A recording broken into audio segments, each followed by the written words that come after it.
Hi, I'm Andre, founder of Foodzai, and I have just a small video teaser to show you first.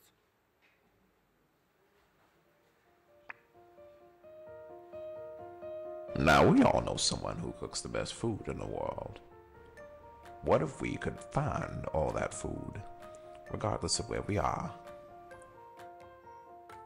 Foodzai connects you with awesome home chefs in your city. Explore, follow, find inspiration, and order tasty dishes. From passionate people who cook extraordinary food you won't find on restaurant menus. Get awesome food for any occasion. Experience and celebrate food with a story. The kind of food that brings us together. Foodzai. So Foodzai is a peer-to-peer food marketplace. We see more and more people tired of impersonal restaurants and mediocre food. People looking for authentic and talkable experiences around food. And on the other side of the story, you have so many people out there like my friend Anna. She's passionate about cooking, but has no way to share her cooking skills and monetize her passion. So we want to make the world so classy and make it more fun by building a unique mix between a social network and a marketplace where home chefs can sell their dishes in advance to you. And there are 4 main reasons why we believe we can make this really big. First, the product itself. And I'll jump to our beta version we are launching today.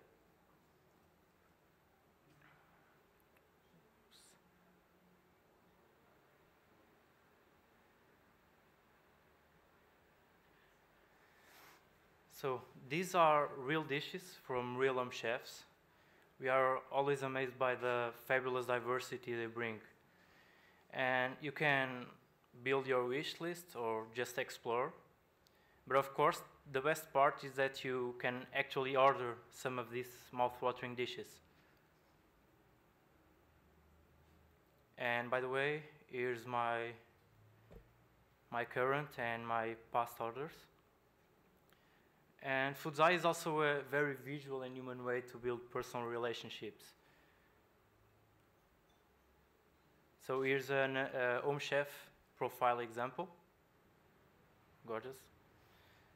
And now imagine how Foodzai can become one day our new food provider channel, globally and everywhere. The second reason, we believe we have a world-class team, still totally bootstrapping. 3 of us founded 3 different startups before. We worked for international brands, and we would be happy to explain you why this is true. But what's really special about us is our obsession to build a super tasty brand. We are building a strategically cool, fancy, aspirational, and talkable brand. This is Chef Matsui, our mascot.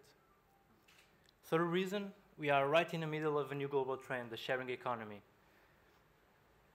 And no one thought Airbnb would work, but consumers love them. And they also love Zipcar, TaskRabbit, GetAround, and other sharing economy platforms. So with Foodzai, we're building the next great peer-to-peer marketplace. And why? Because we are crazy foodies, and because numbers show us a huge hidden need. Last reason, number 4, we are overcoming a few challenges with the help of global partners. They got excited with our big vision, and they wanted to help us. So I'm also announcing today 2 amazing partnerships. We set up a partnership with SumUp, the European Square. Our home chefs will get this device for free with awesome benefits, like an alternative way of to get paid, and it's very cool for them. The second partnership, we just signed a deal with one of the largest telco companies in Europe. This means that besides mobile versions, we are also developing a version for interactive TV. Lots of money here, especially when we start to replicate the model. And finally, this is our mock-up. Finally, to conclude, isn't it amazing that we still look for new foods only in restaurants? I mean, the best pasta I've tried is cooked by my cousin. It's not on a restaurant menu. So we believe that in 2 years, restaurants will have a new competitor. a crowdsourced kitchen.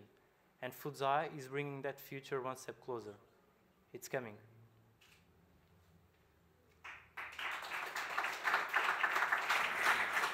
Excellent. So if you'll stay here by the microphone, or maybe that one over there is a little closer. The other co-founder, Miguel. Come on up, Miguel, here. And maybe move closer to our judges and those microphones. And we'll let you look ready to go, Eric. First of all, very nice video. Tip to anybody else who's thinking of a startup, doing a video is a great way to kick it off. So nice work. A couple questions. What geographies are you going to launch in? And I noticed a lot of the meals were sort of individual type things versus a full, multi-course kind of thing.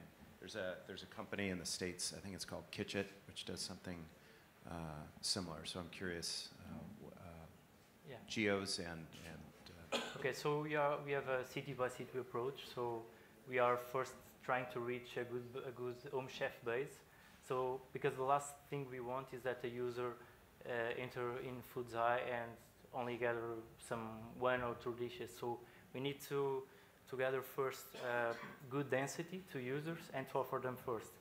We were trying our private beta with 3 cities, London, Dublin, and Lisbon, and we are doing very fine and receiving a lot of good feedback. Regarding the positioning, we know there are a lot of crowd in the tech food startup scene, but we think we are going on the huge way, not so on the safe way. So we are a real peer-to-peer, real food crowdsourcing, dish-oriented, with home chefs and not professional chefs, because other platforms are oriented for professional chefs, and that's it.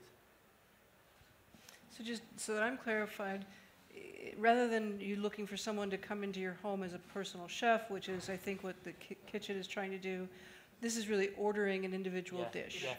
Yeah, that's very important, because we don't see us as a Airbnb for food. We see ourselves more as the fancy or fab for food. This is like a live food catalog you can actually buy. So we see Foodzai also as a company, a content company with sales. So it's not just a marketplace. You are building Foodzai not for occasional activity like the typical Airbnb for food concept, but we are building Foodzai for everyday use. So how do you really navigate on, because it's not really crowdsourcing. I'm not going to say, well, tomorrow I'd like to organize a dinner for 5 people and I'd like, a dish of that and a dessert like that and so on. That's not, and then people bid for that. That's not really that. So how do you navigate to put something together that is, because if I see eventually 1,000 desserts, they all look the same, and how do I do something? Okay. So first about delivery, at the moment Foodzai does not handle deliveries because we are an arranger between users, and this means that delivery is always agreed between the user and the home chef. So all orders are typically made in advance, and this means that the typical use case is not like I'm here on the street, I'm hungry and I need a cupcake.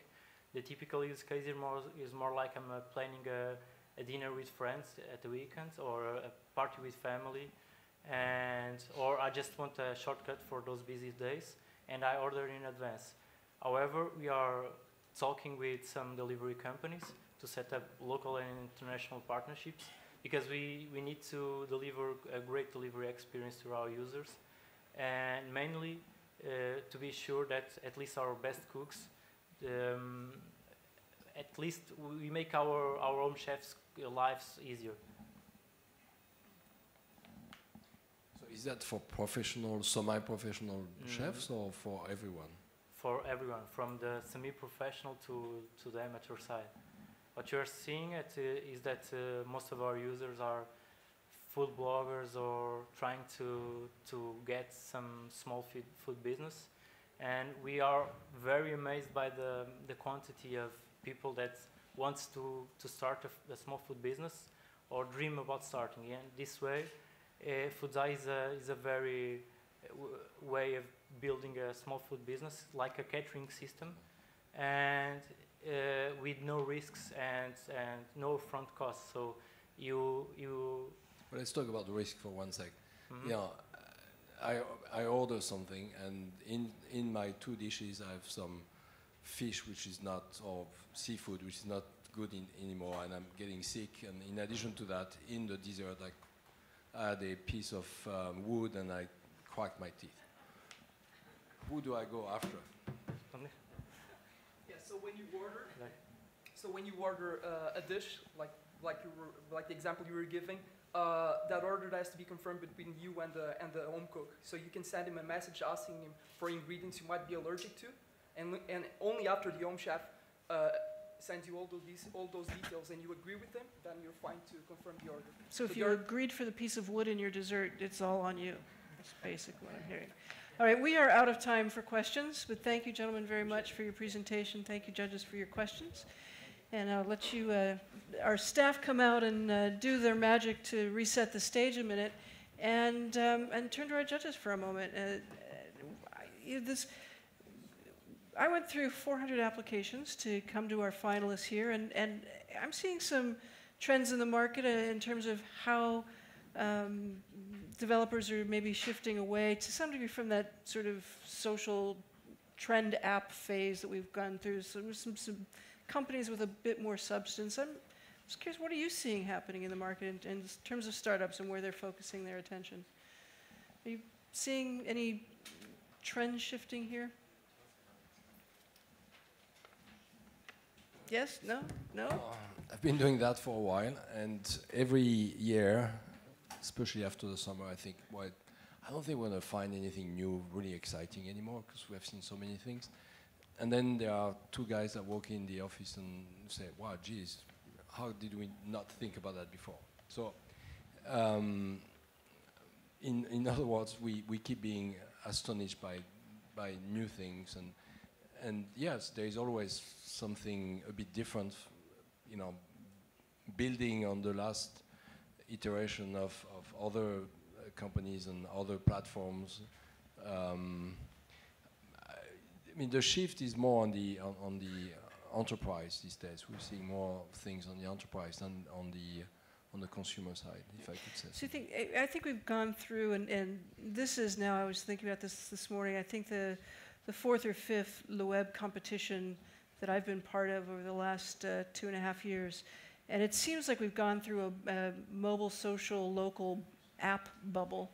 Are we getting done with that and moving into something new, maybe more enterprise? You don't think so, Lucas? I'm seeing. Yeah, I mean, and in terms of trends, so we do a lot of e-commerce, and what we see in terms of how you drive traffic, you know, and how you monetize things and everything, there's less of winner takes it all. So there's a lot of standards being created out there, and then it's accessible for people to create apps and start business models.